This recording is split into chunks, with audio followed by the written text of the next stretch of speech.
Hey there, this is John Corcoran, and it's not too often that you come across a new word that defines a concept that you've been aware of for a long time, but never actually had a way to articulate that concept. Now, that's exactly what happened for me with this book, Drive. This is the audio CD version of it. I read this book a couple of years ago and just reread it again, and it's really incredibly powerful. So, the term I'm referring to is flow. It's not a term that Dan Pink, the author, invented, but he really illustrates it well. And the concept is that optimal state when you are working on something which is challenging and fun and interesting, and you just feel amazingly alive and enriched working on it.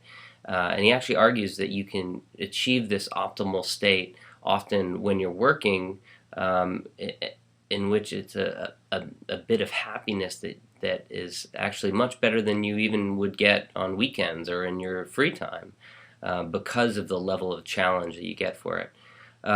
So it's an amazing concept, but let me tell you about the book a little bit. So the book actually really goes into depth analyzing 4 decades of scientific research into what motivates humans, and they find, or he finds, that we don't that businesses today are not capitalizing on what science knows, and there are 3 elements of this new third drive that he outlines in the book, and those are autonomy, mastery, and purpose.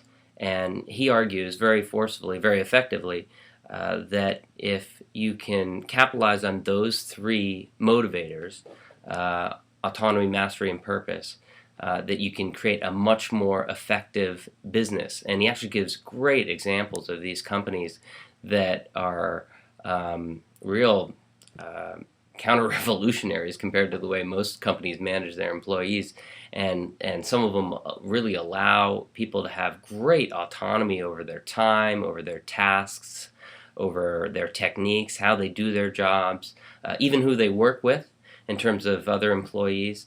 And then purpose is another big one. That's another really interesting concept,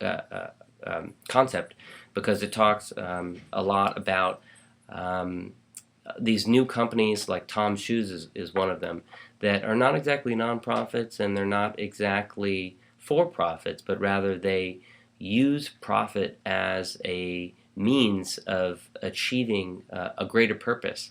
And he finds that there are more and more companies, more and more workers, more and more employees who are interested in having that purpose.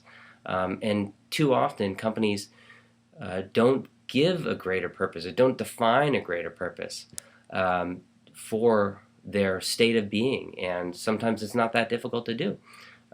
This has been really illustrative for me, as I've been developing my business, and I, in conjunction with reading this book and thinking about these concepts, I recently made a decision that I'm going to define more of a purpose for my business. It can't be enough to just make money, or just support your lifestyle. You really need to have a greater purpose.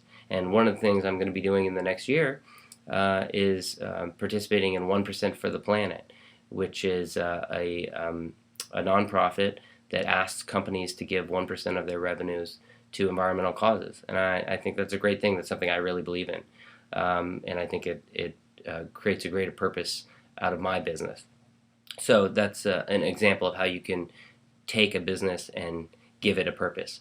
So anyways, highly recommended. Drive by Dan Pink. Go check it out.